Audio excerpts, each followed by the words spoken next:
Hey guys, I'm back. I'm doing this video in my car because my roommate has her fiance over and I just didn't want to be bothering them with my screaming into a camera in the background. So some of you guys encouraged me to start making more videos exposing companies, some videos that are a little less censored, a little more on the controversial side, and so that's what I'm going to give you right now. I think the best way to kick off this little series where I go on and attack big companies is to start off with the fashion industry, because in my opinion, it is one of the most toxic industries out there. First of all, before I get into it, I wanted to say that this is no new information. The media has been covering this topic like crazy. There's been documentaries out. Hassan Minhaj has covered it in his show, The Patriot Act. And again, it's all over the media, so this really isn't any new information. I'm just trying to put it out there again because I feel like it's been a second since people have been talking about it. There's been a lot of other bigger things going on in the world, and this has kind of just been thrown on the back burner. But it's still kind of a big deal because every single day you see these Instagrammers and these celebrities promoting these fast fashion brands. So it's still a big deal and we still should be acknowledging it. The documentary that made me start reconsidering what I wear was called The True Cost, and it's really good. I would really recommend watching it. Most of my information that I'm going to present is from there. I watched this when it came out in I think 2018. Don't quote me on that. But ever since then, I really started reevaluating my closet and where I was getting my clothes from and what companies I give my money to. I also want to preface this by saying that I'm not trying to shame anyone that does give their money to these companies.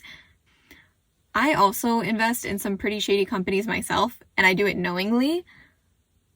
For example, I know the meat industry is terrible, the fishing industry is terrible, but I still love my sushi, I still love my orange chicken. That's just something I personally can't give up. So I'm not trying to force every single person to boycott these companies. That's not the purpose of this video. I'm just trying to present some information and you guys can do with it what you want, but I just want you to be educated on where your money is going. So now that I've gotten all that introductory information out of the way, I'm gonna get into it. So the fashion industry. I'm talking about fast fashion brands like Fashion Nova, Shein, Victoria's Secret even. I think you get the point. I think most of you have probably heard of the term fast fashion. It basically refers to the mass production of new clothing frequently and at a low cost. So I'm just going to start peeling the superficial and deep layers to show you guys how far this corruption and this greed goes. The main controversy when it comes to these brands is their labor conditions and how they're treating the factory workers. This is what's covered the most by the media. And since that's such a popular topic to be covered, I'm going to try to make this as brief as possible before I move on to the smaller things that you may not have thought of. When you think of how the fashion industry affects people. So the sweatshops that these clothes are created in are usually in developing countries. And the most popular location for these fast fashion factories is Bangladesh. So these workers are underpaid for their labor to the point where they can't even afford the low cost of living in their own countries. And cost of living is so low in these countries. The fact that they can't even survive shows you how little that these companies are paying them. And it's not like these companies aren't multi-million-dollar companies. They can afford to pay their laborers fair wages. They'll still get cheaper labor there than they will here in the United States, but they can still pay them more fairly. They're just squeezing them out for the bare minimum that they can get away with. And even here in the US, there are companies that are US based with their factories here, like Fashion Nova, that manage to bypass all of the rules and regulations that the US has set on producing their clothing, and they hire undocumented workers behind the scenes to make all of their garments and pay them about $2.77 an hour, which is not enough to survive in the United States. But they can get away with it because these workers are undocumented and they're desperate for a job. Fashion Nova was worth $125 million as of 2018, and they don't even invest money in advertising because they use celebrities and influencers to advertise for them for free or for very little. They have a disgusting amount of money, and corporate is going to keep this to themselves instead of treating the workers with any humanity and sacrificing just a small portion of their profit. The worst part, though, since there aren't so many regulations for these companies in places like Bangladesh, the factories aren't built safely, the working conditions aren't safe, and they often result in debilitated workers because of equipment injuries or, even worse, tragedies like the one that I'm about to play. It was pure chaos. A giant plaza with a market and several clothing factories inside. During morning rush hour, it simply collapsed. Officials discovered cracks in the building yesterday, but workers say they had no choice but to go in. We didn't want to go up in the factory, she says, but management forced us to go and said there was no problem with the building. As well as the dozens killed, over 600 people were injured. So yeah, some pretty gruesome stuff there. And of course, workers' comp and all of that stuff doesn't exist in those countries, so these people just go on with their lives without their limbs or with whatever damage was caused because of these unsafe conditions, because these companies can get away with it. And so obviously, instead of investing the money in making these places safer and doing safety checks and just building better foundations for their factories, they're going to keep the money to themselves so that they can stay millionaires. They're basically not looking at these people as actual humans and are exploiting them for their situation. When workers try to unionize for better conditions, they're beat to a pulp. So yeah, that's my little spiel on sweatshops, but now I'm going to get into some of the other effects of the fashion industry. Let's talk about how cotton farmers are affected, because that's something that you might not think about. So the US and other developing countries have managed to monopolize everything at the expense of the poor. And so, of course, they created a cotton monopoly. So there is a patent put on BT cotton, which is the GMO cotton that all of these companies want for their clothing. The company that patented this cotton is called Monsanto, and this name might sound familiar because they have been flamed for a while for what they have done. So since Monsanto owns these seeds, these farmers have to buy from them. They can't get their seeds anywhere else. And so they charge these farmers outrageous rates for these seeds.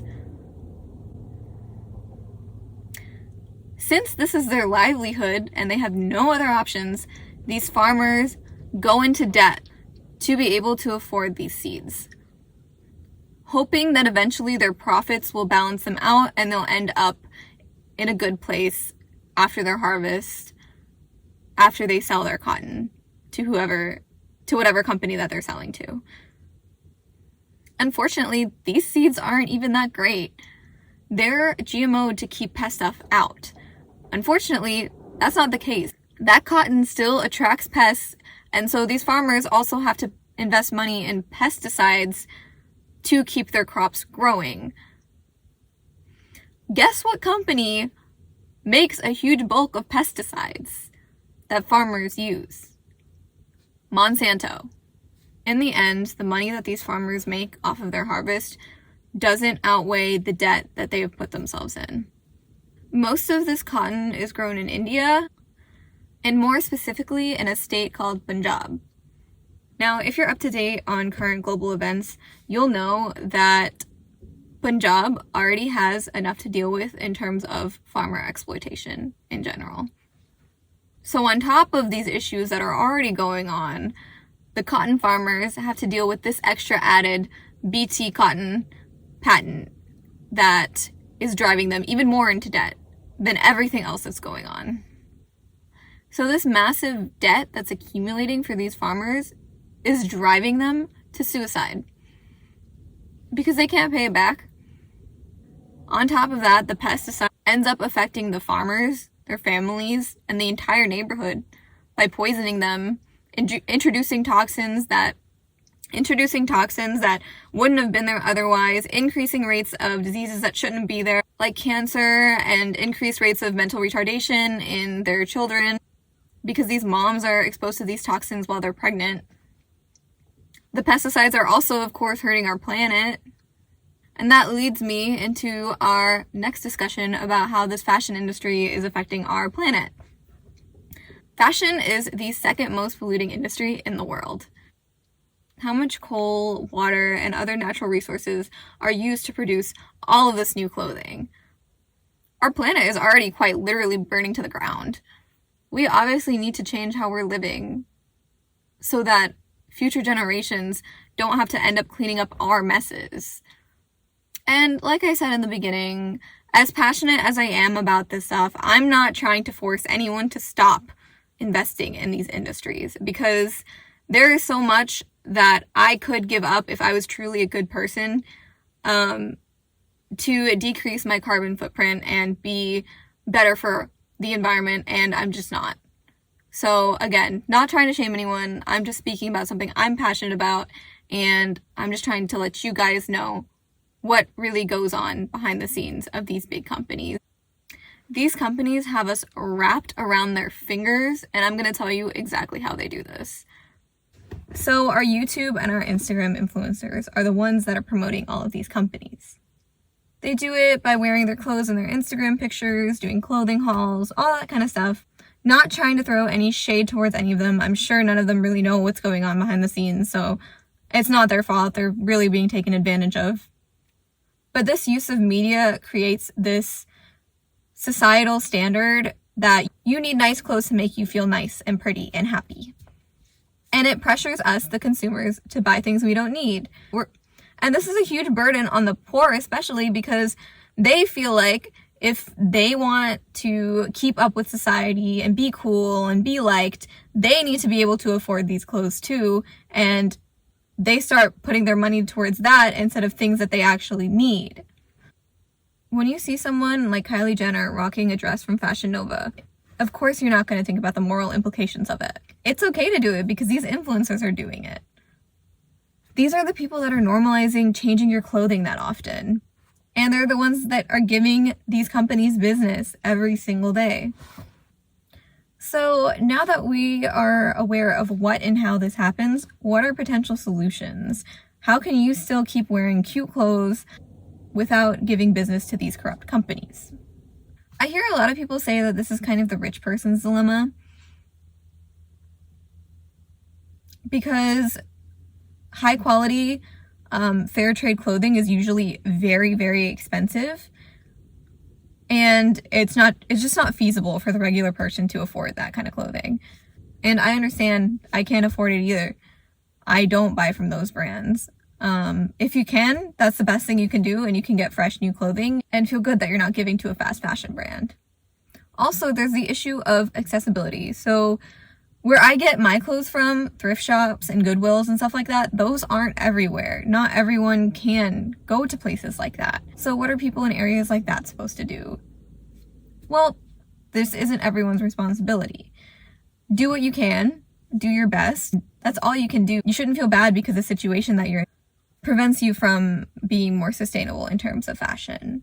But let me just add to that, there are online thrift shops like Poshmark that will sell fairly cheap clothing to you at least the same price that you'd get at Fashion Nova or something, and at least you're reusing someone else's clothes instead of giving your money directly to those companies. And that's also better for the environment.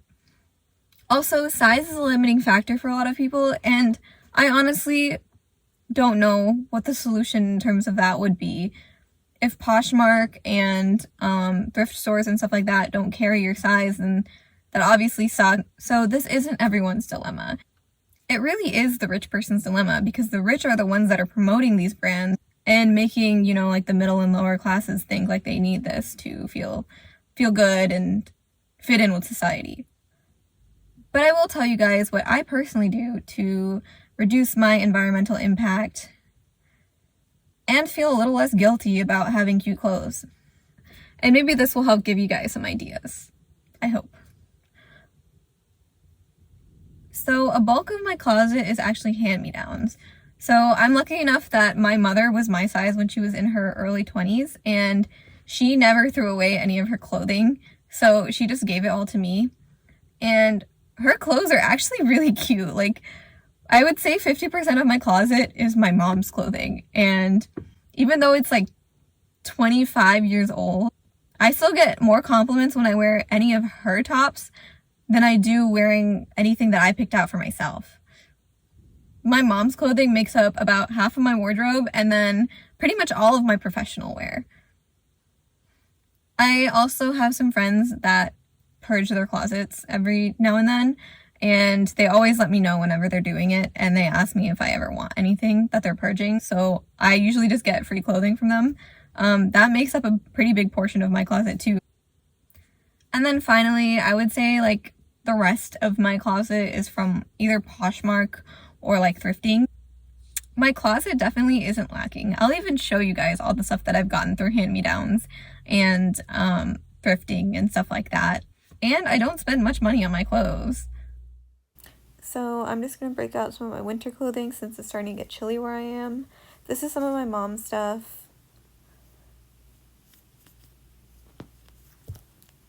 These are some of the things that I got from one of my best friends.